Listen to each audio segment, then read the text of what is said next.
Hi, everyone. I'm Andrea Warnick, and I'm going to spend the next few minutes just sharing my top 3 tips for supporting kids through funerals, memorials, Shivas, other ceremonies to do with death and dying. My first tip is really to include kids in these important life events, particularly if the person who died was someone close to them or close to the family. This is where I find even the youngest of kids can benefit from, even if they don't remember being there, just knowing that they were there. Because inevitably, I find that they often will ask at some point in life, and it becomes an important part of their story that they were there. However, I know that's not always possible, and whether it's because of geographical distances or the child really, really didn't want to go, was really frightened, or the adults just decided not to bring kids, I'm going to make sure that there's a good resource included in the text box below for how kids can be involved in doing ceremonies at home as well, which can be incredibly important for kids who didn't actually get to be there. But when possible, bring the kids of all ages. Including them also means finding out, like, how do they want to be involved? And usually we need to lay out a number of options for them. Right? So it might be, do you want to help pick out what grandma is going to wear in the casket? Do you want to put something in the casket? I'm always weary when kids suggest their favorite stuffy or their blankie to put in the casket. But short of that, if it's a stuffy they're not super attached to, or a drawing or a picture or something like that, that can be incredibly meaningful for kids to be involved in that level. Right? We might also want to give them options about, do you want to speak? I've had even young kids. My daughter was 3 when she gave a eulogy at my dad's funeral. But it might be, that they don't necessarily want to speak, but they have some words they want to say that somebody else can write down and say for them. Or maybe older kids want to write something that then can be read out by somebody else for them as well. So finding out how they want to be included, and also let them know it's completely okay if they don't want to do any of those things, right? Being present is huge as well. The next piece, my second tip, is really to prepare kids. This means preparing them for what they're going to see around them, right? People will be crying. People might seem sad. People, which might be more surprising for kids, people might be laughing and telling stories, and that's okay too. And we want to prepare kids for their own emotions, right? That all the feelings are welcome. You may be running around playing with your cousins and having fun, and that's absolutely okay.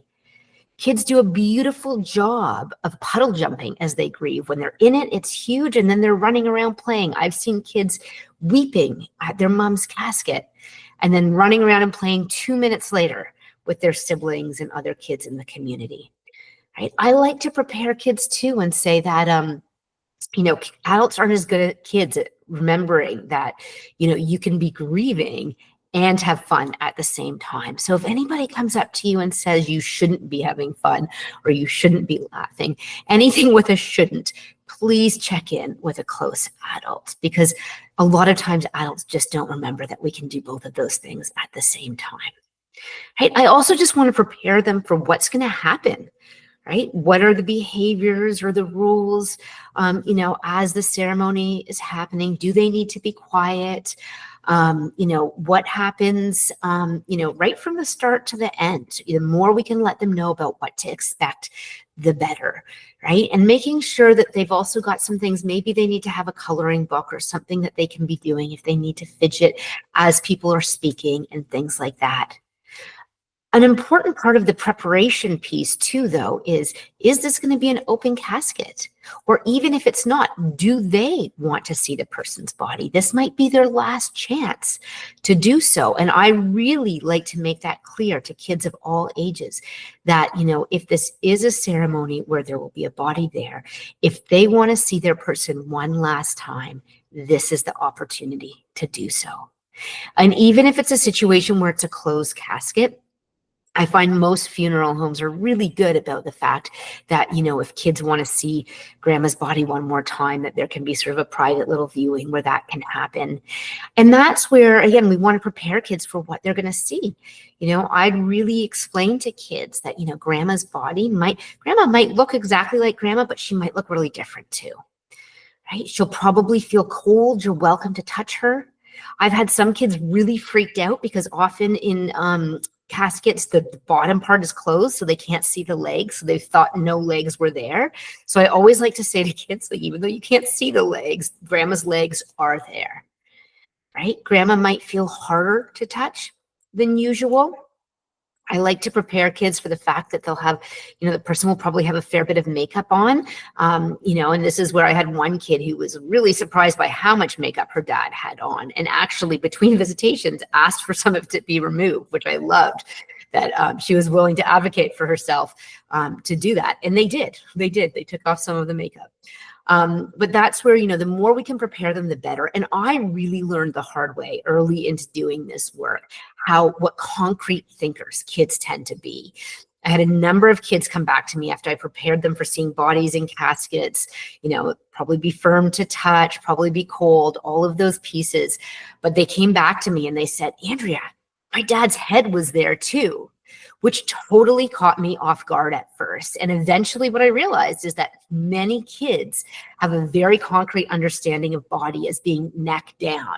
And so now when I'm describing what they're going to see, I'll always say, the body, including the head, will be in the casket. Even if you can't see the legs, they're there, and really get concrete with them like that. And I don't wait for kids to have a misunderstanding anymore. It's a standard of my practice of how I prepare them for what they might see at a funeral, memorial, cremation, whatever the situation is.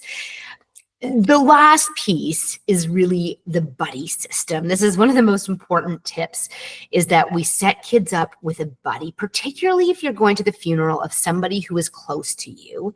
If the kids need a break, then you will really want to be able to stay even if they need to go. And that's where I find that it can be so important to have, them set up with a buddy who's, not particularly close to the person who died. So hopefully it's comfortable for that buddy to have to leave if the child needs to. And even maybe put in place like a signal. If the child, tugs their ear or gives the thumbs down, I usually like to let kids figure out what their signal will be. But that they can actually let their buddy know without even having to use words that they need a break and need to leave the ceremony at that time, and that it can be done in a way that you can know they're taken care of, but you don't actually need to leave. So those are my top 3 tips for supporting kids through any sort of ceremony to do with death and dying. I hope this has been useful for you.